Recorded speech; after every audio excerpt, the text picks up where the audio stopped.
The Joe Rogan Experience. But then there are the people who are selling the antidote to their fears. In the book, I call these people the dread merchants, right? The people who are going to sell you the bunker, you know. Like Jim Baker and his Jim Baker, his food. Oh man, his survival water. Yes. How amazing are those buckets of food that you could use as the base of a table? Have you seen that whole video? I love those, and he talks about using them as porta-johns, and he sells the Bible buckets as well. Have you ever Bible buckets? What's a Bible bucket? It's just a bucket full of Bibles, you know, just in case. Why right? do you need more than one Bible? Yeah, I know. Yeah, well, maybe you got a big family. Maybe you want to go Old Testament if shit gets really weird. Have you ever seen the Vic Berger remixes of the Jim? Yes, I have. Oh man, yes. They are so much fun. Yes, I got really addicted to those when I was working on this project. It was kind of it became almost like a mantra, you know, just having these running in the background. It's so strange that he was the guy that was attached to the Jessica Hahn controversy back in the 1980s.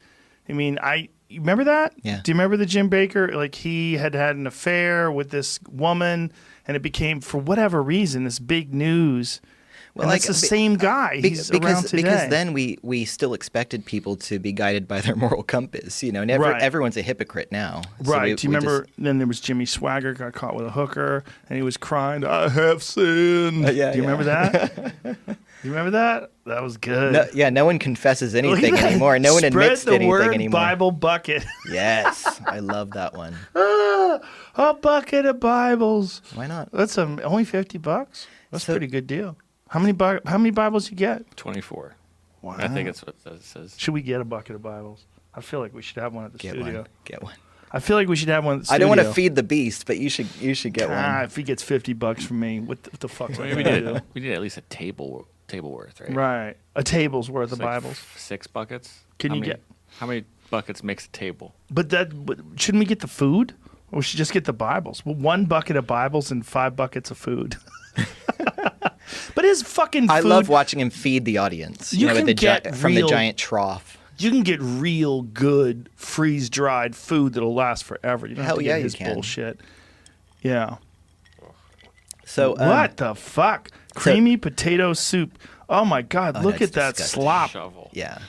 And they do a big thing of rice, and then they mix it all together. You know, the big bucket of slop, just pour it on top of it. Google peakrefuel.com. This is my friend Chad Mendez has a really delicious company that they make actual. I think is it freeze dried? I think his stuff is freeze dried or dehydrated. I'm not sure. If aliens are real, I'm not 100% convinced, but I'm probably like 90% convinced.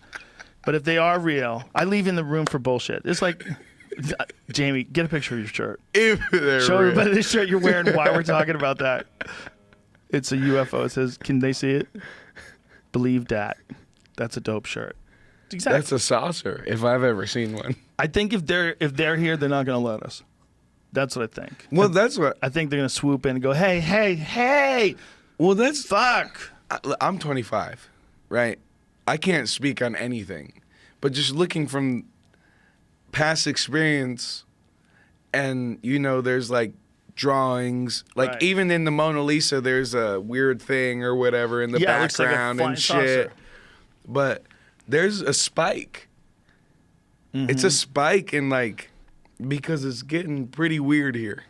The spike, they think, it's hard to tell because sometimes when people talk about UFOs, a bunch of other people hallucinate or lie. Like there's a lot of that. Right. So every time there's a real legit UFO, you get a bunch of nut cases who just want to tell crazy shit about being taken aboard spaceships. One. You've seen I a never, UFO? Yeah. What'd you see? What'd it look like? I was probably 16. I was in upstate New York. And it would just stay there.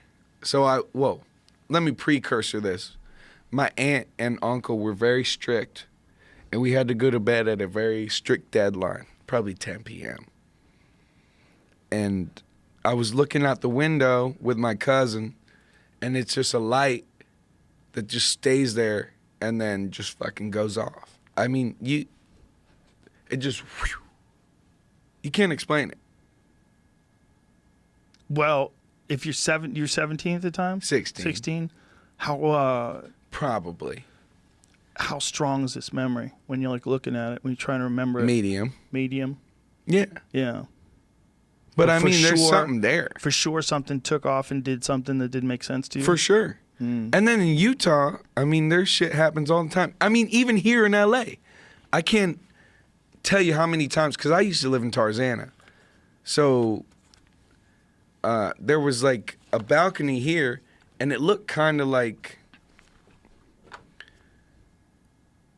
it sounds corny, but like a classic like force field. Whenever you think of a force field, and it just kind of goes like this, and it's kind of like a dome in a circular shape.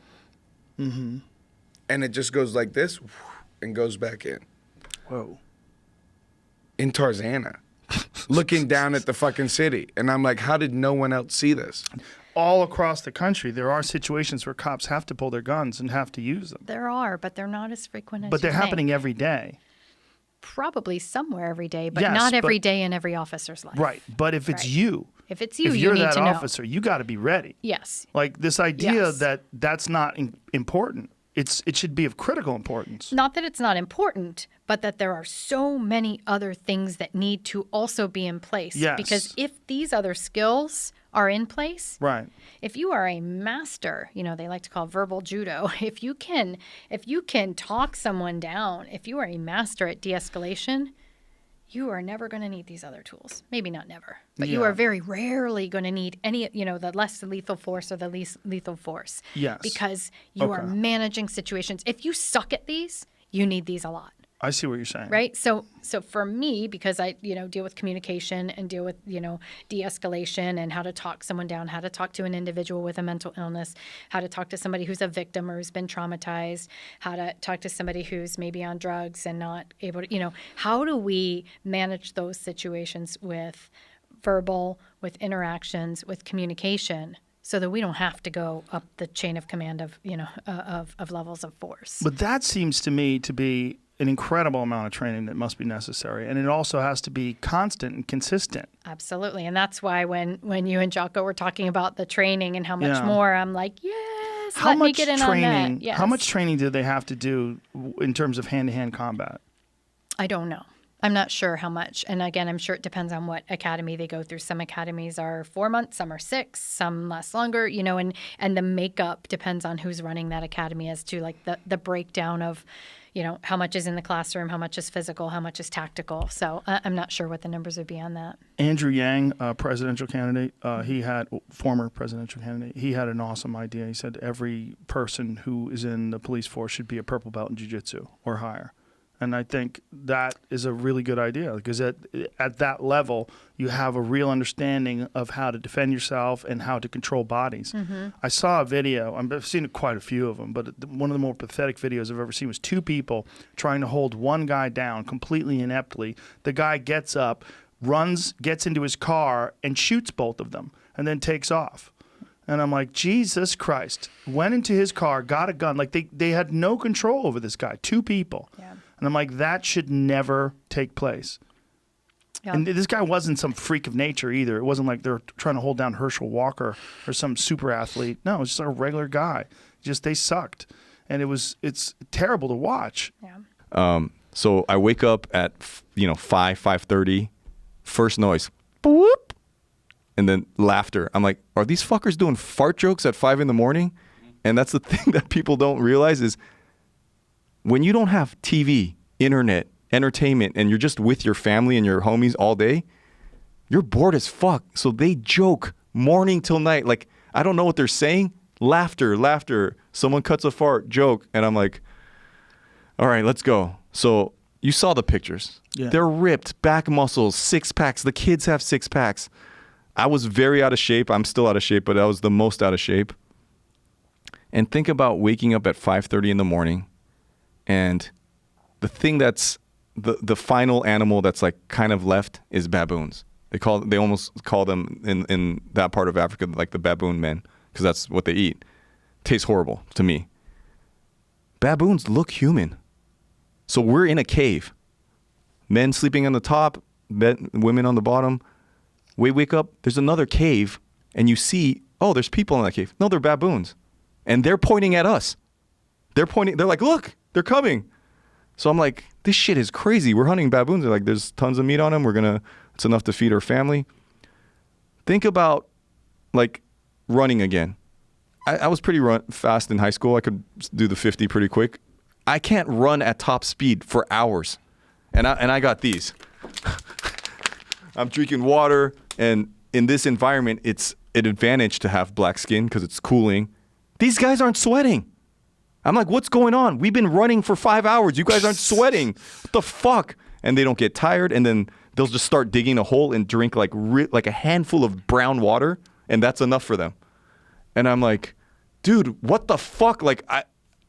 And they're telling the translator, this motherfucker looks like he's never caught anything in his life. And he's like, he hasn't. And to me, I'm an alien, right? They go, he gets his food from supermarkets. What's that? They hunt the food for him. They cut it up and package it and sell it. Like, they don't believe it. Right. The shit I tell them, they're like, hey, you guys, you look like a fucking supermodel. Can I bring you to America and do a fashion thing and get you guys paid? And why would we want to go to America? Well, tell me what you know about America. Isn't that the place where people jump off buildings to kill themselves? Like, that concept is so foreign that when someone explained suicide to them, I was like, oh my God, they don't. And in the time that I'm there, like I said, that first week is withdrawal. I'm like, fuck, where's my phone? And then all of it goes away, right? I'm not thinking about any of my addictions. I'm not thinking about, like, I feel peace. I'm not miserable. My depression goes away. And I go, morning till night. You wake up, you hunt for food, you get home, celebration. Everyone's happy that the men brought the food back. The women, gathered the berries. We have a big dinner celebration because every meal you got to be grateful for. Dance party by the fire, and you're out. A couple fart jokes, and you're out. Repeat the next day. There's no time to be like bored and sad and upset and worried about some bullshit.